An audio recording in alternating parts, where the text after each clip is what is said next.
Good afternoon, Dr. Top. My name is Elise Herndon, and in these 5 to 8 minutes, I'm going to tell you why the Gilded Age was probably one of the most challenging times in terms of freedom, even though some may look at it and say it was one of the most freeing times for the American people in American history.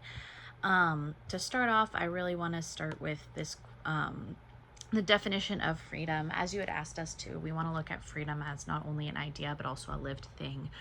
But I really wanted to look at we use freedom for so many different aspects, and for in the Cambridge Dictionary, the definition of freedom is the condition or right of being able or allowed to do, say, think whatever you want to without being controlled or limited.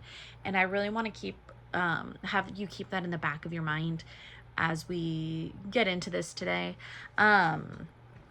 Since I feel like that, even that definition in and of itself, can be interpreted in different ways. To start off, when we're looking at the Gilded Age, it was titled this way due to the Gilded Age written by Mark Twain and Charles Warner. And the idea of gilded really just means that it is a facade. It is a facade of something that is sparkling, shiny, beautiful on the outside, covering something that may be less worthy on the inside. The slogan for the Gilded Age, according to the book by Mark Twain, is "Get rich dishonestly if we can, honestly if we must." Now, what does this have to do with freedoms? What does this have to do with freedom for the American people? Now, this is at the top of a lot of industrialization, and within that, I mean, you're having people who are laborers kind of losing their freedom of that labor. It's the idea that look at how much we're evolving, look at all this that we can do now that we have all this machinery, but people are losing their jobs, and these laborers who maybe the only thing they know how to do is this style of hands-on labor, are now basically being thrown to the side. Especially in an economic standpoint, there was the whole idea of you have people who were worthy of needing help and who were poor because they were worthy of it, and so they deserved to get help, and then you have those that were deemed unworthy of help. But moving forward from that, moving forward from the freedom of the freedom of labor, truly that was challenged at this time, even though it was now supposed to be this more evolved stance. I really want to dive into freedom for Black Americans at this time. Daniel Cato wrote, "It is important to note that the political will to stop racial violence in the South did not simply disappear, rather it was bargained away." In the Gilded Age, that's when we're really getting into Jim Crow. And you're really getting into the idea that Black Americans, African Americans, they can own land. Black men are allowed to vote. Of course, women still aren't allowed to vote yet. But you're getting really into the 13th Amendment and the 14th and the 15th regarding, emancipation, due process, and obviously the right to vote. And this seems as such a beautiful amount of look at all this freedom that you now have. However, in this situation, we're still dealing with the idea of a lack of freedom, especially when you think about, I mean, at the voting booths, you're having members of the KKK sitting there trying to intimidate African Americans from being able to vote. You also get into the idea of lynching. Lynching became such a big thing during the Gilded Age. With it, according to the Tuskegee Institute, they recorded that between 1882 and 1994, or 1944, sorry, 1882 and 1944, there were 3,417 lynchings of African American men, women, and children. And these are just the known ones. These are the things that were put on record. These are not the things that happened without everyone knowing, or with people, turning a blind eye to it at the time.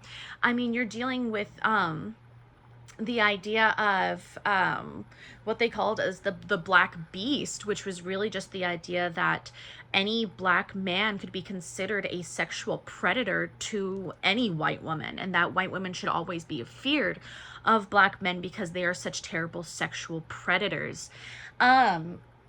And these are people who have just gained what are supposed to be their freedoms. They have just gained the right to vote and the right to enter businesses without the fear that they're going to be constantly kicked out just because of the color of their skin, or the fear that they're going to be violently attacked based off of the color of their skin.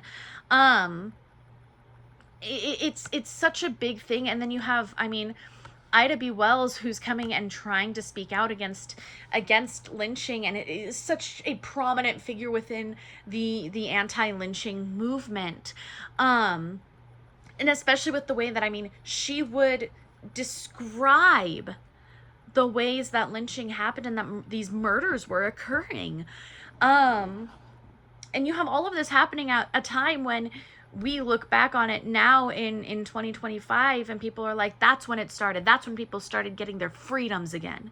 That's when everyone started becoming free. But then when you really look at it, they weren't. It was freedom with a cost. And with this freedom with a cost, I do want to move on to Indigenous Americans, Native Americans. The most prominent thing that really stuck out to me while thinking about Indigenous Americans and Native Americans during the Gilded Age was really the Dawes Act of 1877, where land was basically surveyed, and then they would allot certain aspects of these lands into reservations for families, but then just like give the rest away and sell it to non-native settlers. And this began to create such big issues because not only are we displacing entire groups of people who have been here way longer than we were here, it's also creating violent conflict between Indigenous Americans and non-native settlers, because they're saying, well, I bought the land, so this is my space now. And the Indigenous Americans are like, well, no, we were here first though, and you've already taken so much of our land, so we're keeping this. And I mean, it was really a lot of the Dawes Act also really had to do with the idea of assimilation and trying to get Indigenous Americans to do what we do. So it's you're free to live here. You can stay here, but you're going to do it our way. And I mean, it destroyed crops because they were not used to the idea of how Europeans allotted land for crop growing. And so when they're being forced to assimilate to a European style, to the right American way, it's destroying how they're able to create how they always have. And this also creates an issue within the idea of the Pacific Railway Act of 1862, where we're dealing with the idea of the railway system was also encroaching on native reservations, and creating issues there, because now these areas that were previously inaccessible to non-native settlers are being completely ran through with the railway. And we also run into the idea of, we had the Nez Perce War of 1877 and the Ghost Dance movement in the 90s, where the Nez Perce literally were trying to go to Canada because they would rather do that than be stuck here in their allotted area. We have the dance movement, which was a complete spiritual revival because of how broken-hearted they were, having all of their land taken from each other, having their families separated from each other. So then we look back on this and we look at all these freedoms because we let them keep their land. We let them keep their way of life in their space. But we really didn't. We really didn't. And even to this day, this is still an issue. I am running out of time here. But all in all, I think that the Gilded Age is probably one of the most deceptive parts of history, which is a perfect title for the idea of that Gilded Age, because we said, look at all of these great things we're doing for you. Look at all these freedoms we're going to give you, all the land we're going to give you, all the rights we're going to give you. Politically and economically, it was still all such a facade for all of these issues that were happening underneath. This has been such a fun thing to research about, and to kind of get super in depth about. And I wish I had more time than I do, but I'm already a couple of minutes over. So thank you so much for listening. I feel like I'm on crash course right now, and I will see you next week.